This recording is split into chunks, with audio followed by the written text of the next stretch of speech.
4. You will hear a number of different recordings, and you will have to answer questions on what you hear. There will be time for you to read the instructions and questions, and you will have a chance to check your work. All the recordings will be played once only. The test is in 4 sections. At the end of the test, you will be given 10 minutes to transfer your answers to an answer sheet. Now turn to Section 1. Section 1. You will hear a man asking for information about health services in the place where he is living. First, you have some time to look at questions 1 to 6.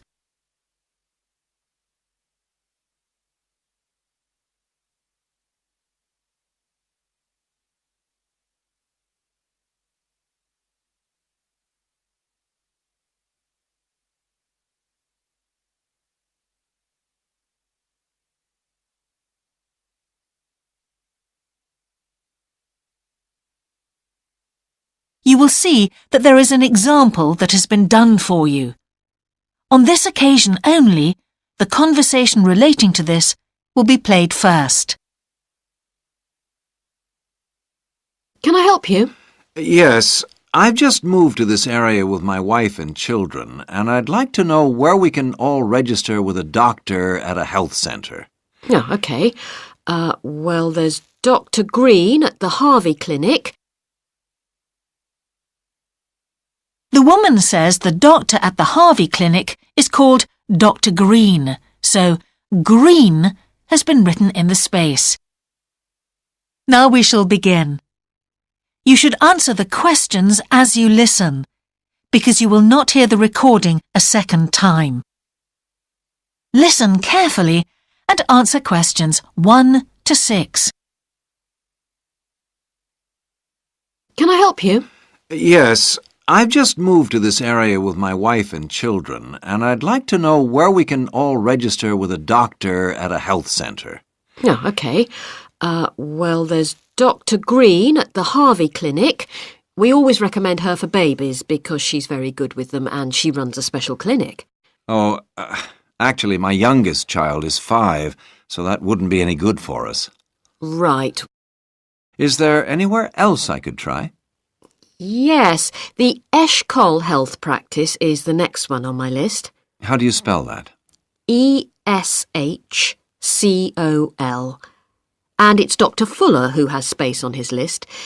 The clinic only opened a year ago, so the facilities are all very modern. That sounds good. And it's particularly good if you're busy during the day because they also do appointments in the evening. They're closed on Saturday, though. The only other place on the list is the health centre on Shore Lane. You can register with Dr. Gormley. That's Gormley. He's new there, but the centre has a very good reputation. Oh, yes. I think I know the road. That would be the best one. Thanks. Could you tell me, will all their services be free? There are usually some small charges that doctors make. Let me see what it says about the Shore Lane Centre. If you need to be vaccinated before any trips abroad, you won't have to pay for this. What else? The Sports Injury Treatment Service operates on a paying basis, as does the Nutritional Therapy Service. Some health centres do offer alternative therapies like homeopathy as part of their pay-to-use service. Shore Lane are hoping to do this soon. I think they may start with acupuncture. Oh. And finally, if you need to prove you're healthy or haven't had any serious injuries before a new employer will accept you, you can get a free fitness check-up there. But you'd most likely have to pay for insurance medicals, though. OK, thanks. Before you hear the rest of the conversation, you have some time to look at questions 7 to 10.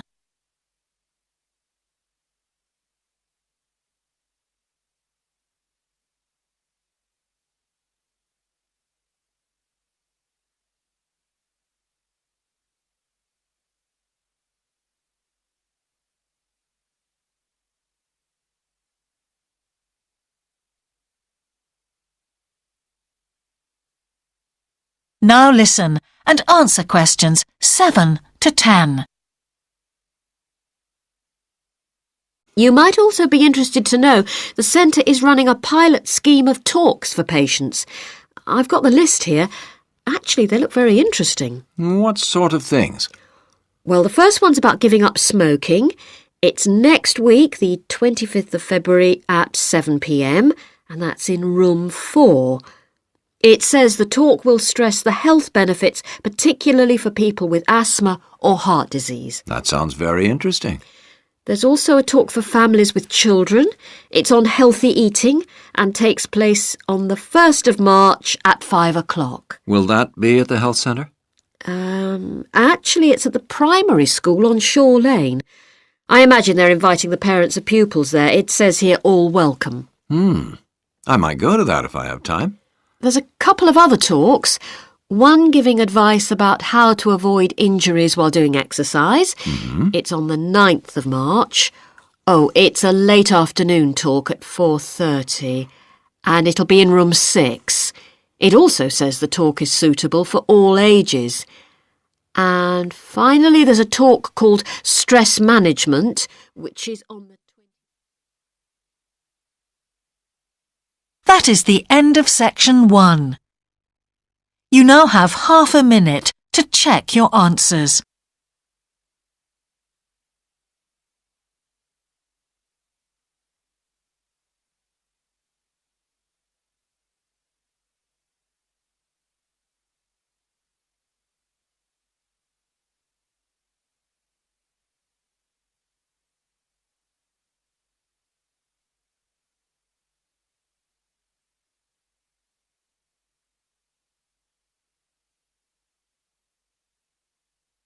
Now turn to section 2.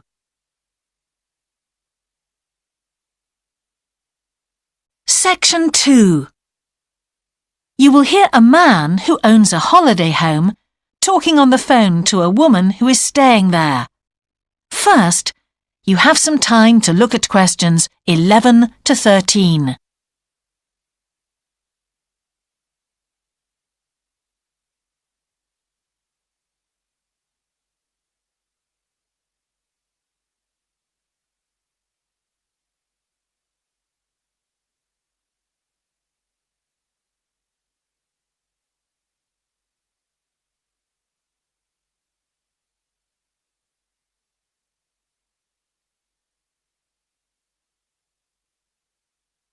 Now listen carefully and answer questions 11 to 13.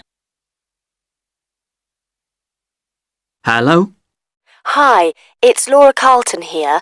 We've just arrived at the holiday flat, but I can't get the hot water and heating to work. Oh, right. That's easy. Don't worry. In the upstairs cupboard, you'll find the water heater. You'll see 3 main controls on the left at the bottom of the heater. The first one, the round one on the far left, is the most important one for the heating and hot water. It's the main control switch. Make sure it's in the on position. The switch itself doesn't light up, but the little square below will be black if the switch is off. That's probably what's happened. It's got switched off by mistake. The middle one of these 3 controls, you'll see it's slightly larger than the first one, controls the radiators. If you feel cold while you're there and need the radiators on, this needs to be turned to maximum. The last of the 3 controls, the one on the right, is usually on about a number 4 setting, which for the water in the taps is usually quite hot enough. Below the heating controls in the middle is a small round plastic button. If there isn't enough water in the pipes, sometimes the heater goes out. If this happens, you'll need to press this button to reset the heater. Hold it in for about 5 seconds and the heater should come on again. Then there's a little square indicator under the 3rd knob that's a kind of alarm light. It'll flash if you need to reset the heater. It sounds complicated. I'm sure you won't have any problems with it.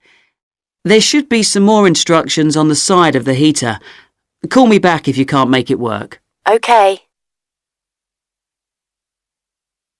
Before you hear the rest of the conversation, you have some time to look at questions 14 to 20.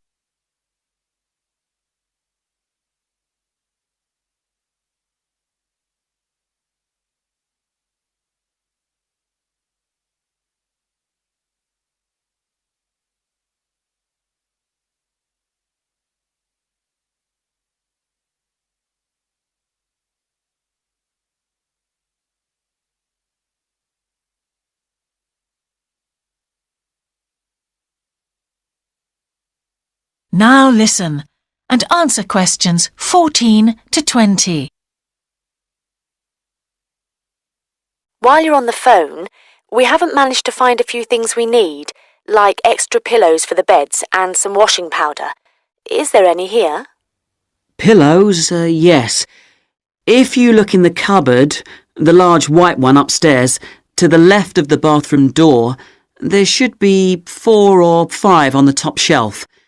And if you want to do some washing, there's some powder for that, probably by the back door. There's a kind of shelf there above the sink. In fact, I'm sure there's some there in a large blue box. You need about half a cupful for each wash. Oh, and that reminds me. The spare key to the back door is hanging on a hook on the wall by the sitting room window. Please make sure to put it back when you've used it. The previous guest lost it in the garden and I had to get another one made. And if you have any trouble with the lamps, you'll find some spare bulbs in a large cardboard box. It's on top of the washing machine with all kinds of useful things in it. Oh, and another thing I forgot to mention when we last spoke. Yes? I've left you a local map so you'll be able to find your way around easily. It shows the whole area. I put it in the top drawer of the chest under the TV in your bedroom. There's a whole file of local information in there too. Thanks. What about visiting the town? Can you give us any advice? Yes, you'll need to take the car. It's too far to walk from the flat, really. You have to pay to leave your car in all the car parks now, I'm afraid. I like the one that's by the station best, and you can walk to the town centre from there in 5 minutes. That's where all the best restaurants are. But if you want a takeaway, the Italian one does really good pasta and pizzas. Call 732281 for that one, or 766119 for the Chinese. They're both good, and they'll both deliver to the flat. As for places to visit, yes, do go and see the Railway Museum. The exhibition is small, but really good. It gets very crowded on Sundays, so I suggest you visit it on a quieter day, later in the week, but not on Thursdays, which is market day. You won't find anywhere to park, and it's also the only day of the week when they're not open. Anything else? Not for the moment. Thanks. That is the end of section 2. You now have half a minute to check your answers.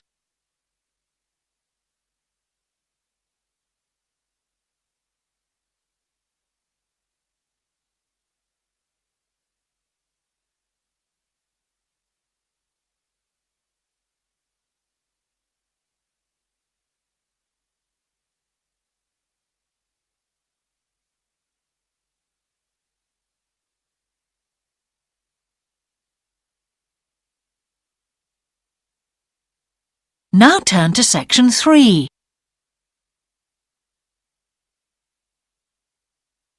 Section 3. You will hear a conversation between an English teacher called Paul and a former student of his called Kira. First, you have some time to look at questions 21 to 25.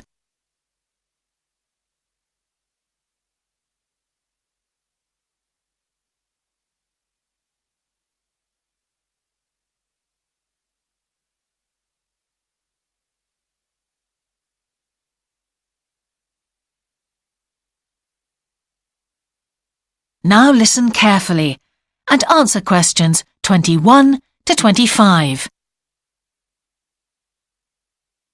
Hello, Kira. How are you? Fine, thanks, Paul. How are you? Well, thanks. It's good to see you. It must be 12 months since you did our course. That's right. It's nice to come back and say hello. What course did you enroll in? Actually, I went straight into third-year pharmacy.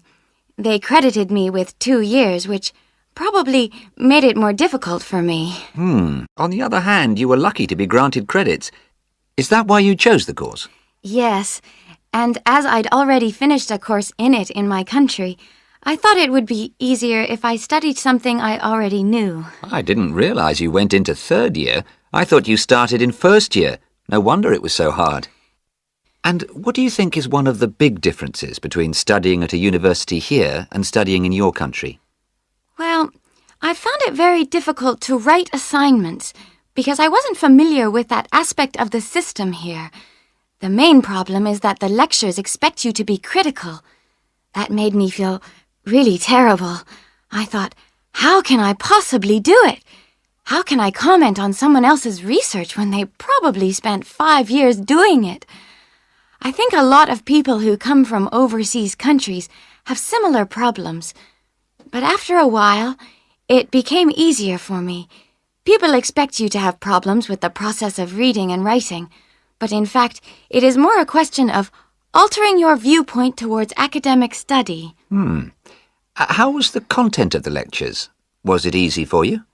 I didn't really have many problems understanding lectures. The content was very similar to what I'd studied before. And what about the lecturers themselves? Are they essentially the same as lecturers in your country? Well, actually, no. Here they're much easier to approach. After every lecture, you can go and ask them something you didn't understand, or you can make an appointment and talk to them about anything in the course. Maybe you found them different because you're a more mature student now, whereas when you were studying in your country, you were younger and not so assertive. No, I don't think that's the difference. Most of the students here do it.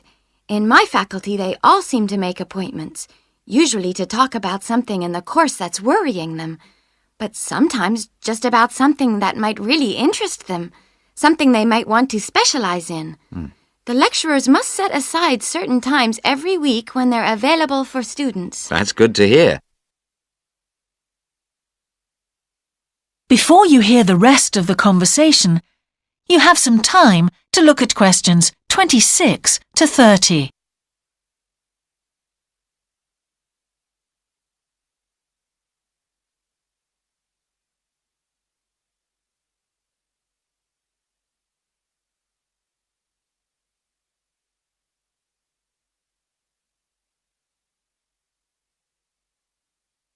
Now listen and answer questions 26 to 30.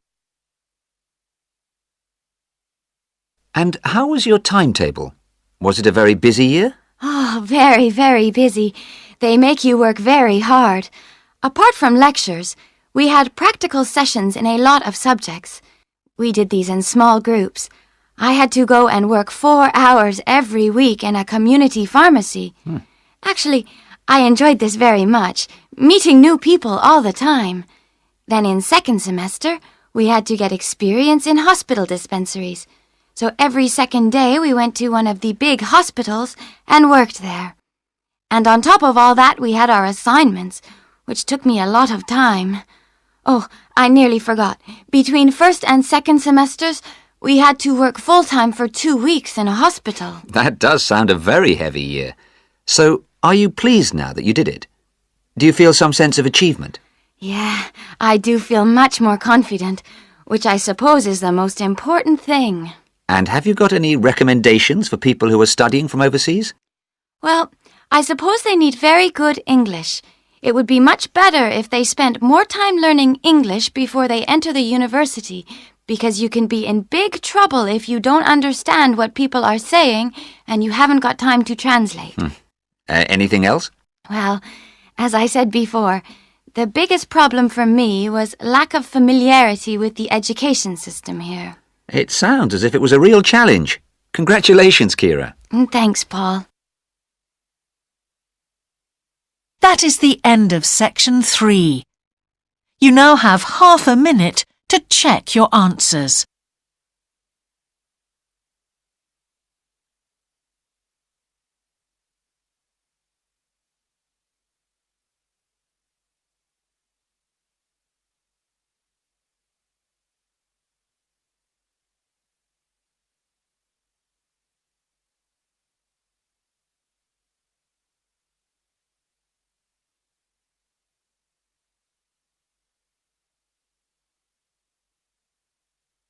Now turn to section 4.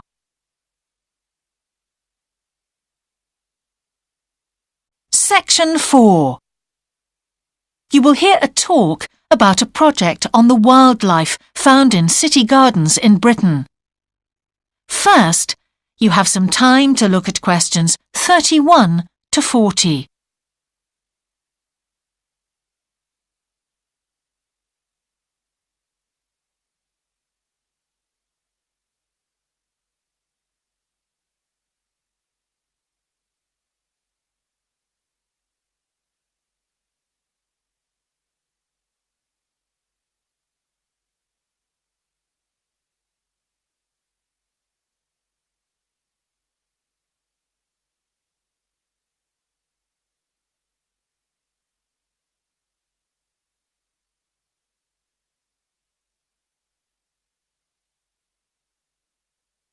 Now listen carefully and answer questions 31 to 40.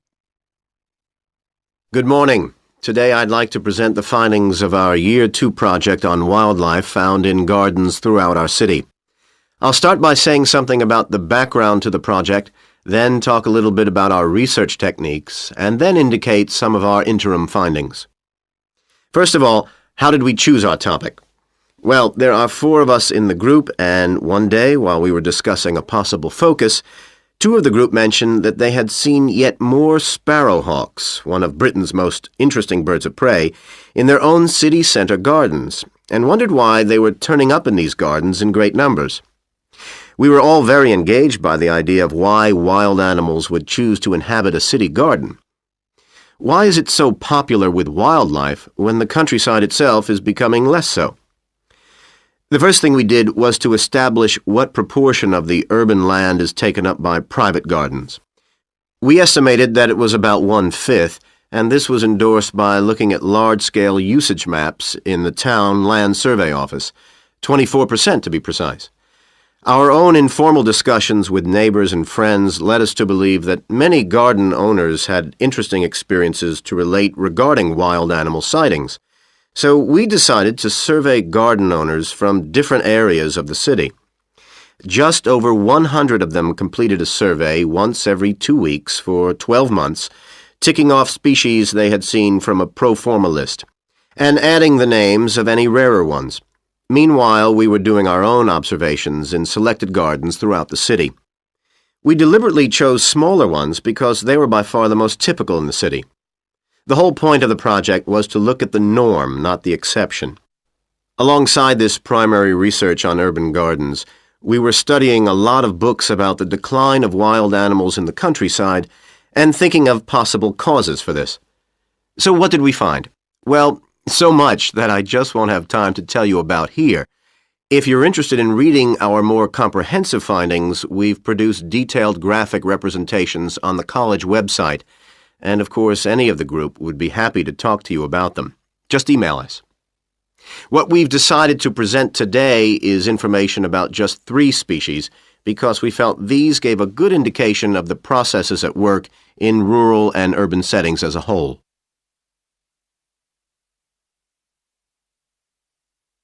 The first species to generate a lot of interesting information was frogs, and there was a clear pattern here. They proliferate where there is suitable water. Garden ponds are on the increase, rural ponds are disappearing, leading to massive migration to the towns. Hedgehogs are also finding it easier to live in urban areas, this time because their predators are not finding it quite so attractive to leave their rural environment, so hedgehogs have a better survival rate in cities. We had lots of sightings, so all in all we had no difficulties with our efforts to count their numbers precisely. Our final species is the finest of bird singers, the song thrush. On the decline in the countryside, they are experiencing a resurgence in urban gardens because these days gardeners are buying lots of different plants, which means there's an extensive range of seeds around, which is what they feed on. Another factor is the provision of nesting places, which is actually better in gardens than the countryside. Hard to believe it, but it's true. Incidentally, we discovered that a massive new survey on song thrushes is about to be launched, so you should keep an eye open for that. Now, I'd be happy to answer any questions you may have. That is the end of section 4. You now have half a minute to check your answers.